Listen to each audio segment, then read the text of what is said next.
there, it's Carol Marak at carolmarak.com. Welcome to my YouTube channel, Solo and Smart, where I offer achievable tips to individuals like me who are growing older alone. And yesterday I talked about how boomers' lives and how we will how we will age will be so much or so very different than how our parents aged. And we are doing that, we are changing the way we grow older intentionally.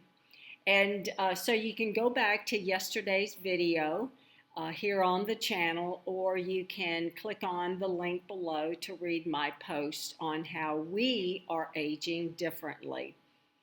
And so today I'm going to talk about the skills of solo aging and the types of techniques and perspectives that we need to develop as we grow older so that we age well in the future.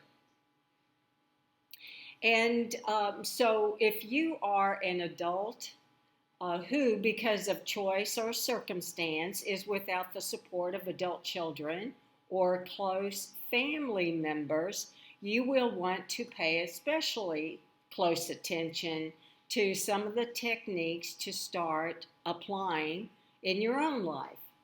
So my question to you is, what surprises you about aging solo? And I'd love to hear your thoughts in the comments below in the video here. And I'd also like to know, have you started to think about how you will create a happy and satisfying life as you age? Have you started thinking about that? And if you have, what's important to include in a plan for solo aging? Well, I've thought about this long and hard over the many, many years after my parents died. And what came up for me is, number one, build a strong and reliable support system. Second was to find tools and strategies for maintaining good health.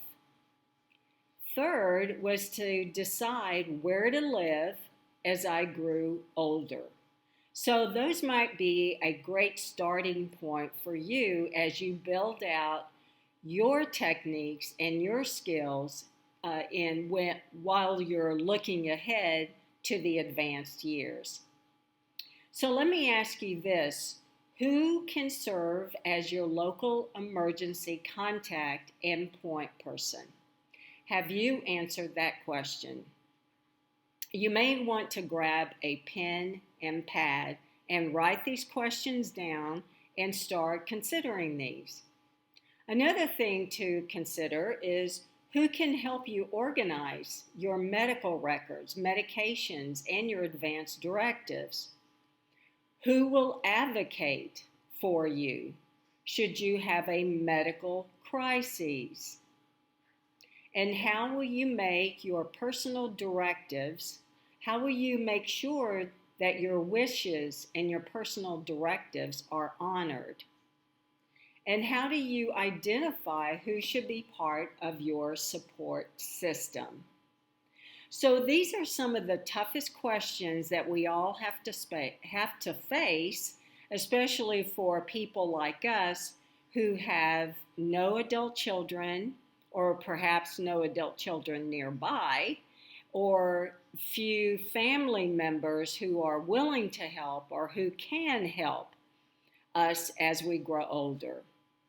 So those are a few thoughts that I want to leave with you today. Be sure to go back and listen to this video, but have a notepad and pen ready to write down the questions and start thinking about planning ahead.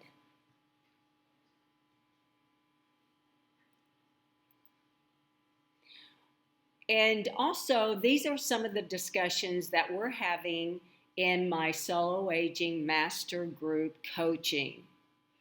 So you should check it out. And it's a place where a group of peers meet online to discuss topics such as these and to learn new strategies and share resources. And the link is below in the description of this video. Well, thank you for joining me today, and circle back in the next day or so where I will have more tips for you folks who are aging alone.